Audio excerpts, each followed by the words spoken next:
Nabulabog ang payapang bayan ng Tarangnan sa Samar matapos matagpuan ang sunog na katawan ng isang tao sa gubat.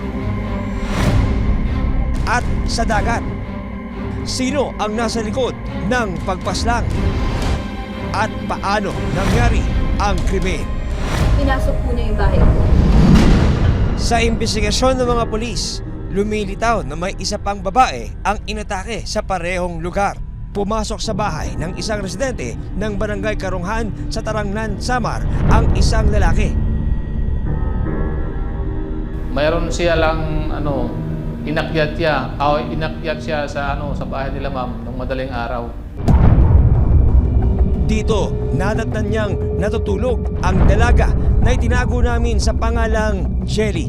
May balak kung anong balak niyang masama. Yung pagkakasabi niya, yung gagamitin niya o may kipagtalik ba siya ma'am? Nang magising si Jelly, agad siyang nagpumiglas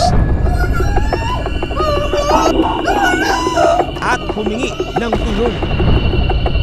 Nag-resist siya ba? At saka tumakbo na palabas ng bahay nila ma'am.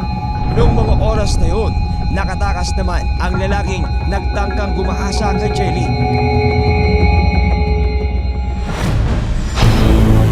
Naku akong gahasain.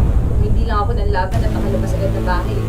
Ayon kay Jelly, nakilala niya ang taong nagtangka sa kanyang buhay. Kilala mo ba yung taong naloob sa bahay mo? Opo.